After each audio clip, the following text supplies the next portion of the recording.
Bonjour à tous, ici Adrien. Aujourd'hui dans cette vidéo enregistrée en décembre 2024, nous allons voir ensemble comment convertir les machines virtuelles qui fonctionnent sur VirtualBox. Mais vous allez voir que par extension, c'est la même chose avec des machines virtuelles de type VMware et on va les convertir pour que ça fonctionne sur la virtualisation QEMU KVM qui fonctionne nativement dans nos distributions Linux et qu'on va retrouver dans des solutions commerciales qui fonctionnent avec du Linux dessous, telles que Proxmox, telles que OLVM, OVIRT, par exemple.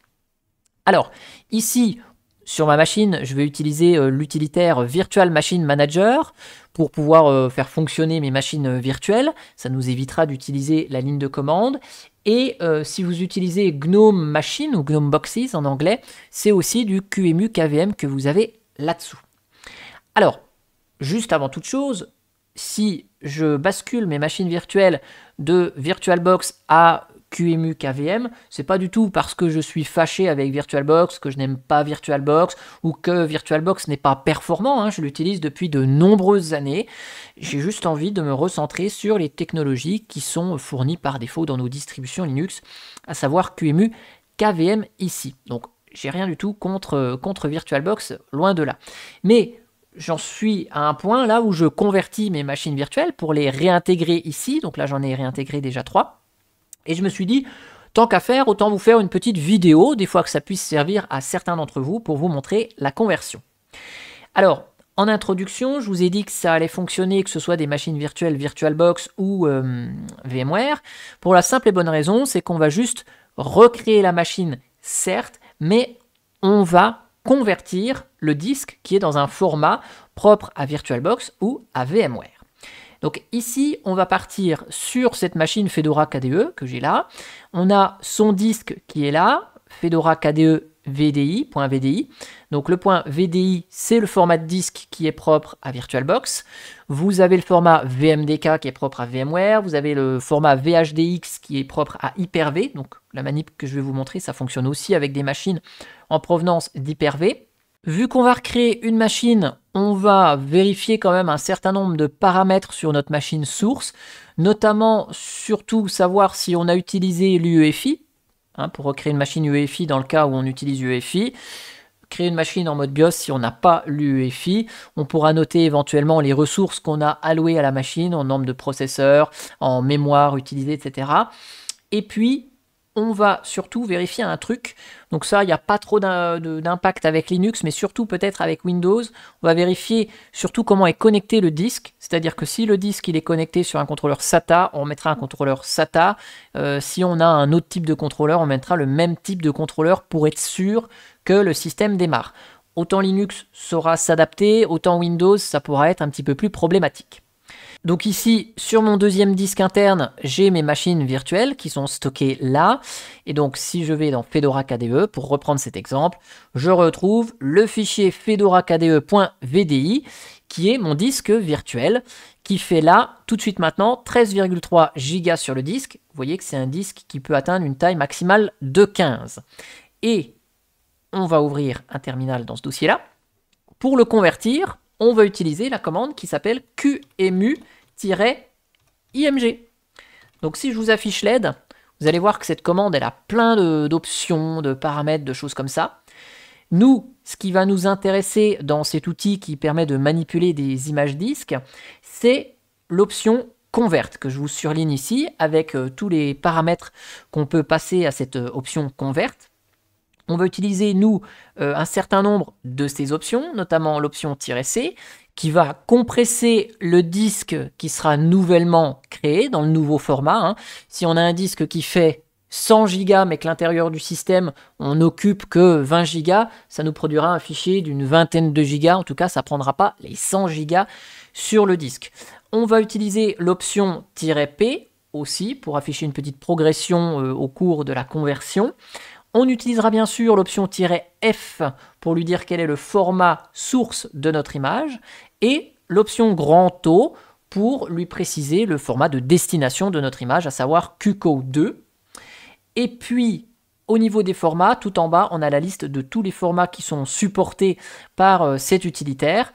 On retrouve donc le format VDI, qui est le format VirtualBox. On a VHDX pour Hyper-V, VMDK pour VMware. Vous voyez, il y a plein d'autres formats. Et on retrouve notre fameux QCO2 qui sera notre format de sortie. On a également le format RAW, qui est un format brut, typiquement. Si vous exportez, par exemple, une machine physique, vous faites un DD d'un disque complet, eh bien ce fichier que vous avez de disque d'une machine physique, vous pouvez le reconvertir en QCO2 pour l'utiliser dans une machine virtuelle, par exemple. Donc ici, je rappelle ma commande QEMU-IMG. Donc on a dit qu'on va utiliser l'option Convert. Je vais donc compresser mon image, j'affiche une progression avec "-p". Le format source c'est VDI. Donc si vous avez un fichier VMDK, vous mettez "-f VMDK. En sortie avec "-O", on va produire un format QCO2. Et ensuite, on va préciser donc le nom de notre fichier VDI, donc Fedora KDE VDI, et on va lui dire en sortie, tu vas me faire un fichier, donc je vais le faire dans le répertoire parent, Fedora KDE.QCO2. Je l'appelle comme ça, avec le même nom ici. Et donc là, vous voyez que la conversion est en train de se réaliser. Donc mon fichier VDI, il restera dans l'état tel qu'il est. Et si je reviens là dans machine virtuelle, vous voyez, j'ai le fichier Fedora KDE.QCO2 qui est en train de grossir petit à petit. Si je vous fais F5, vous voyez, presque 900, hop, 1 giga, ok. Il est en train de grossir puisque la conversion est en train de se réaliser.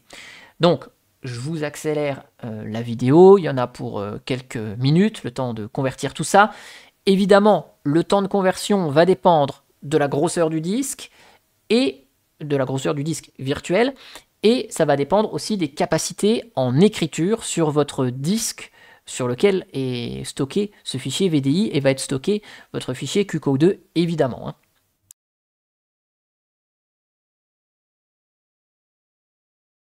Voilà, donc la copie est terminée. Ici, si je fais un petit F5, on a donc un disque qui fait une taille de 10,5 Go. C'est cool. Et mon disque VDI, là, il est toujours là. Lui, il n'a pas bougé. À partir de là, je n'ai plus besoin de mon invite de commande et je vais créer une nouvelle machine. Ici, donc, je ne fais pas une installation via une image ISO, je fais une installation manuelle puisque j'ai déjà mon disque. Donc vu qu'il s'agit d'une Fedora, je vais indiquer Fedora ici. Hop. Ok. Donc ici, j'avais 2 Go de RAM, 4 processeurs. Bon, je vais inverser ici. C'est pas très grave, ça on pourra le modifier. Je vais pas utiliser du stockage tout de suite. On verra ça après. Donc Fedora KDE, je l'appelle ainsi, ma machine virtuelle. Ici, je vais me mettre en mode pont, VIRBR0. Donc là, vous mettez ce que vous voulez. Et je vais personnaliser donc l'installation là. OK. Donc on était sur une machine avec de l'UEFI. Donc là, je vais choisir UEFI. OK. J'applique. OS information, j'ai rien à modifier. CPU, ok, j'ai rien à modifier. Mémoire, j'ai rien à modifier. Boot option, j'ai rien à modifier. Donc, interface réseau, éventuellement, quand on est dans le monde entreprise et que l'adresse MAC, elle a une importance, on pourra la modifier et remettre celle qu'on avait sur notre outil de virtualisation avant. Au niveau de l'affichage, c'est ici, donc je vais laisser ça par défaut. Et je vais ajouter un nouveau matériel. Je vais aller chercher du stockage. Je vais aller chercher ici mon disque Fedora KDE QCO2 que je viens de convertir. Et là, je vérifie bien que je reste en SATA pour être identique. Hop, et le disque, il a apparu ici. Donc là, j'ai bien mon disque là. Je vais me mettre en discard mode une map qui permettra de grignoter un petit peu d'espace disque quand on fait le trim côté système d'exploitation. Et puis dans les boot options, on vérifie que notre disque, il est capable de booter. Et à partir de là, je fais begin l'installation. Et ma machine virtuelle, pouf, elle démarre. il détecte, donc on est bien en UEFI, il va détecter automatiquement qu'il y a un fichier EFI et commencer à démarrer mon système. Voilà, donc j'ai Fedora qui démarre. Alors il y a un petit truc qu'on va quand même affiner. Normalement, dans la plupart des cas, ça fonctionne bien. Évidemment, vu qu'on change de technologie de virtualisation, on va adapter quelques éléments dans le système d'exploitation invité. Et ça, qu'est-ce qu'on va changer? Eh bien, on va enlever les VirtualBox Guest Addition. Si vous êtes avec VMware, vous enlevez les VM Tools ou Open VM Tools sous Linux.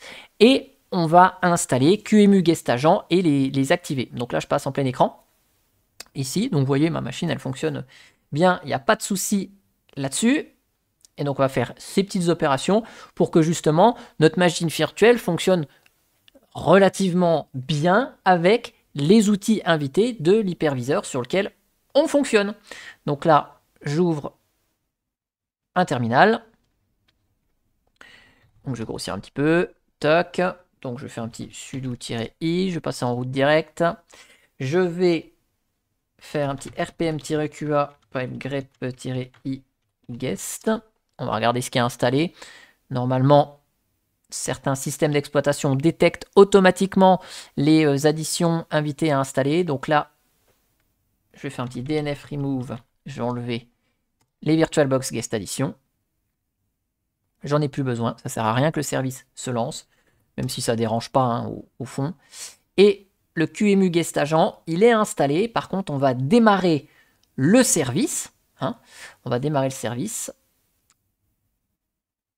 Donc là, je vais ouvrir dans un nouvel onglet pour faire à côté sudo systemctl enable --now. Donc j'active le service et je l'active tout de suite, le service QEMU Guest Agent. Voilà. Et donc à partir de là, eh bien, on a notre machine virtuelle qui va mieux fonctionner parce qu'elle a les outils qui vont bien de sa plateforme de virtualisation. Je vais juste faire un petit hostname CTL suivi d'un set hostname. Je vais changer le nom de ma machine virtuelle pour enlever le VBox, hein, QEMU, je vais l'appeler comme ça. OK. Et à partir de là, je vais régler quand même une résolution d'écran qui soit correcte. Donc je plie sur KDE, je ne sais pas où on trouve ça. Configuration de l'affichage. On va se mettre en 1920 par 1080. Comme ça, waouh, c'est tout net. Conservé. Hop. Et à partir de là, je redémarre ma machine. Hop. Et donc, la Fedora, elle va redémarrer tranquillou. Et on va pouvoir l'utiliser comme notre machine virtuelle VirtualBox précédemment. Donc c'est une machine virtuelle, sauf que juste, c'est pas le même outil qui nous fait la virtualisation du système. Hop là. Et donc là, on va être accueilli dans KDE Plasma. Et on retrouve une machine virtuelle comme on sait bien les reconnaître ici. Donc là, ce que je vais faire, je vais l'éteindre. Elle fonctionne bien ici. Je vais hop, revenir comme ça. Donc ça, je peux fermer. Et donc, maintenant que ma machine elle est bien convertie, je peux supprimer de VirtualBox ma machine et en profiter pour supprimer les fichiers résiduels si j'en ai. Là, c'est pas le cas. Et donc, continuer à migrer les prochaines machines pour tout transférer ça de là à ici. En tout cas, j'espère que cette vidéo sur la migration, enfin conversion des machines virtuelles vous aura plu. Et moi, je vous dis à bientôt pour une prochaine vidéo. Allez, ciao, ciao, bye bye.